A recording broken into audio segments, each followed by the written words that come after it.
வணக்கம். Welcome to கிஜாஸ் kitchen. இன்றைக்கி நம்ம பார்க்க போகிற ரெசிபி வெண்டைக்காய் பொரியல் தான் பார்க்க போகிறோம். ரொம்ப சிம்பிளான வெண்டைக்காய் பொரியல். இது புதுசாக ட்ரை பண்ணுறவங்க ட்ரை பண்ணி பார்க்கலாம். அந்த வெண்டைக்காய் பொரியல் நல்லா ரசம் சாதம், சாம்பார் சாதம், தயிர் சாதத்துக்குலாம் சூப்பராக இருக்கும். இந்த வெண்டைக்காய் பொரியல் செய்கிறதும் ரொம்ப ஈஸி, சாப்பிடும் டேஸ்ட்டாக இருக்கும் வெண்டைக்காய் பொரியல். இப்போ இந்த ரெசிபி எப்படி செய்யலான்னு பார்க்கலாம் வாங்க. வீடியோக்குள்ளே பொறுத்த முடியும் நம்ம சேனலை ஃபஸ்ட் டைம் பார்க்குறவங்க தான் சப்ஸ்கிரைப் பண்ணிவிட்டு பக்கத்தில் இருக்க பெல் பட்டனை அழுத்திட்டு பாருங்கள். அப்போ தான் நான் போடுற வீடியோ உங்களுக்கு வரும். வாங்க வீடியோக்குள்ளே போகலாம். பாருங்கள், நான் ஒரு 1/4 கிலோ அளவு வெண்டைக்காய் எடுத்து நல்லா க்ளீன் பண்ணிவிட்டு கட் பண்ணி வச்சுருக்கேன். நீங்கள் வெண்டைக்காய் எப்போவுமே நல்லா க்ளீன் பண்ணிவிட்டு கொஞ்சம் தண்ணிலாம் வடிஞ்சோடனே கட் பண்ணுங்கள். அப்போ தான் உங்களுக்கு ரொம்ப குழக்கம்னு இருக்காது உங்களுக்கு.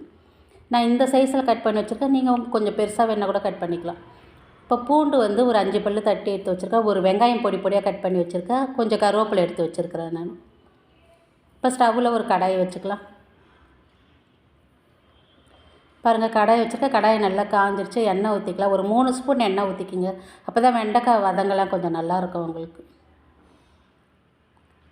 ஒரு 3 ஸ்பூன் அளவு எண்ணெய் ஊற்றிக்கலாம். கடுகு உளுத்தம் பருப்பு 1/2 ஸ்பூன் போட்டுக்கலாம். ஜீரகம் ஒரு 1/2 ஸ்பூன் போட்டுக்குங்க. இப்போ ஜீரகமாக கடுகு உளுத்தம் பருப்பு நல்லா பொரிஞ்சு வரட்டும். நல்லா பொரிஞ்சு வந்துருச்சு பாருங்கள்.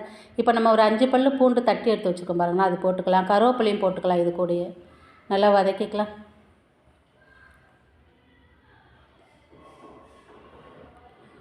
பூண்டு நீங்கள் பொடி பொடியாக கட் பண்ணி கூட போட்டுக்கலாம். இதுமாதிரி தட்டி போட்டால் நல்லா வாசனையாக இருக்கும் பூண்டு. பாருங்கள், பூண்டும் கருவேப்பிலையும் கொஞ்சம் நல்லா பொரிஞ்சு வந்த பிறகு நம்ம வெங்காயம் எடுத்து போட்டுக்கலாம்.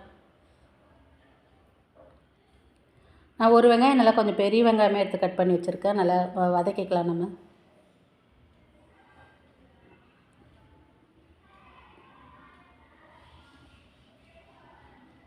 வெங்காயம் கொஞ்சம் நல்லா வதங்கி வரட்டும்.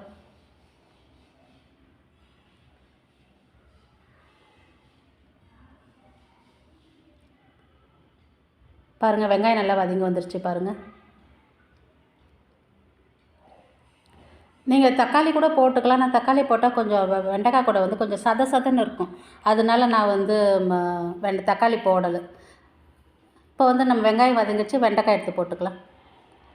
வெண்டைக்காய் கட் பண்ணும்போது தண்ணி இல்லாமல் கட் பண்ணுங்கள். அப்போ தான் வெண்டைக்காய் உங்களுக்கு ரொம்ப குழப்பு இல்லாமல் இருக்கும்.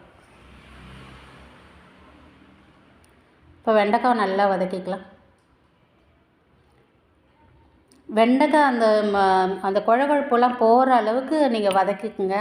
அதுக்குள்ளே தண்ணிலாம் ஊற்றிடாதீங்க. அந்த வழவழப்பு போன உடனே தண்ணி ஊற்றுங்க. அதுக்கு முன்னாடியே ஊற்றுனீங்கன்னா உங்களுக்கு இன்னும் குழக்குழன்னு ஆகிடும் உங்களுக்கு வெண்டைக்காய். இப்போ வெண்டைக்காய் நல்லா வதங்கி வர்றதுக்கு மஞ்சள்தூள் ஒரு 1/2 ஸ்பூன் போட்டுக்கலாம். உப்பு இப்போ இந்த வெண்டைக்காய் தேவையான உப்பு நான் போட்டிருக்கேன். இப்போயே பாருங்கள், ஒரு 1/2 ஸ்பூன் அளவு நான் உப்பு போட்டிருக்கேன். நீங்கள் உங்கள் டேஸ்ட்டுக்கு ஏற்ற மாதிரி பார்த்து போட்டுக்கோங்க. நான் இந்த பொரியலுக்கு அந்த உப்பு இப்போயே போட்டுட்டேன் நான். இப்போ உப்பு மஞ்சத்தூளும் போட்டுட்டு நல்லா வெண்டைக்காய் வதக்கிக்கலாம். அந்த வழவழப்பு போகிற அளவுக்கு வதக்குங்க. சீக்கிரம் வதங்கிடும் உங்களுக்கு. உப்பு போட்டோடனே சீக்கிரம் வதங்கிடும். பாருங்கள், நல்லா தனியாக வந்துருச்சு பாருங்கள். நல்லா வதங்கி வெண்டைக்காய் நல்லா தனியாக வந்துருச்சு பாருங்கள். அந்த வழவழப்பே கொஞ்சம் கூட இல்லை. இப்போ நம்ம லைட்டாக கொஞ்சம் தண்ணி ஊற்றிக்கலாம். உப்பு காரத்துக்கு நான் 1 ஸ்பூன் அளவு மிளகாய்த்தூள் போடுறேன். நான் போடுற மிளகாய்த்தூள் குழம்பு மிளகாய்த்தூள் தான் போடுறேன். 1 ஸ்பூன் அளவு போட்டிருக்கேன். நீங்கள் உங்களுக்கு தேவையான காரம் பார்த்து போட்டுக்கோங்க.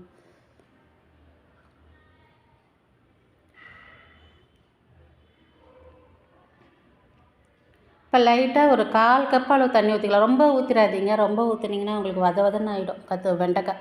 1/4 கப் அளவு ஊற்றி லைட்டாக கிளறி கொடுத்துட்டு மூடி போட்டு மூடி வச்சுக்கலாம்.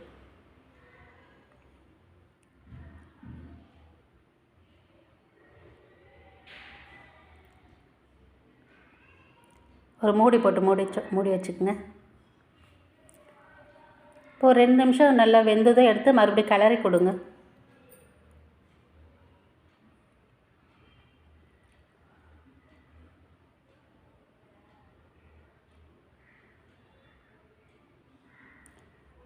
கிளறி கொடுத்துட்டு மறுபடியும் தட்டு போட்டு மூடி வச்சுக்கலாம்.